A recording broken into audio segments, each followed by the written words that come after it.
was gonna ask you guys, first of all, what was your connection with this iconic franchise before joining in officially? I grew up with them. I'm a massive horror movie fan, so this was like it was a dream come true for me to sign on to this franchise. It kind of felt, my agent and manager can tell you when they called me and told me that I actually booked the role on the movie, I bawled on the phone. I cried my eyes out. I was like, you don't know how much this means to me.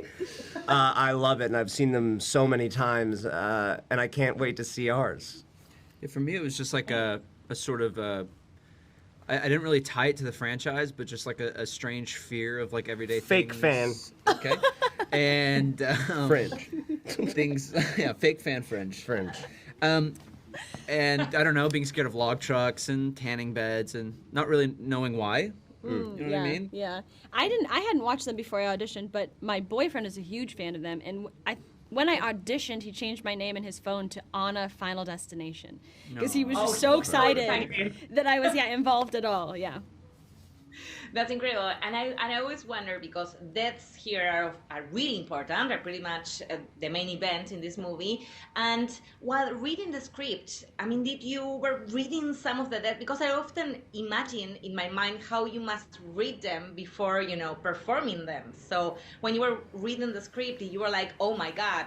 I mean, you were surprised about the many deaths that you will see in this movie? Not so much. How did you find them, and how was it to actually read them on a script? Yeah, you certainly hope that you get as much time as you can within the movie, but at the same time, you hope that your death is insanely brutal and intense, and leave a mark. Maybe exactly. Maybe you get a couple psych outs.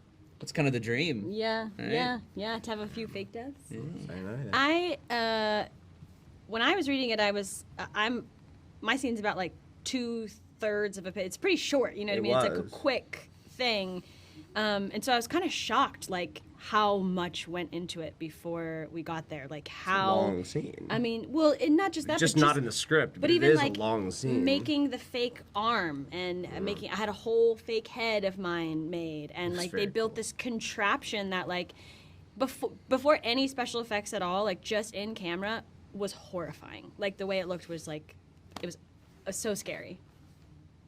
Well, I can imagine. And finally, to wrap up, in a real Final Destination scenario, which let's hope never happens, who do you think would be the first one and the last one to die, according to your abilities? I mean, I know there's, a special thing in this movie. We're not going to spoil it, but what do you think about it?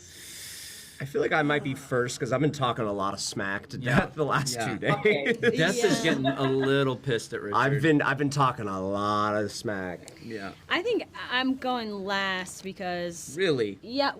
You think so? No, just because I feel like I'm going to have to watch everyone else go. You know what I mean? Like... And you think Death will let you do that? No, I wouldn't like it. I think it's going to be like, that's my punishment. Sounds is I like have you'd to like be it. like, Okay. Oh, that's terrible. I think I'm going to be somewhere in the middle just because I'm a pretty noble person. No, this is a fake answer. And I think that I would try to protect everyone. No, you know what I don't give mean? a fake, And try humble to, answer. and try to save everybody. And then I would kind of sacrifice and myself. I would be battling it out at the end to not be the second one. to last person. I would be pushing Anna into Death's way. Maybe Death's not actually coming for our family.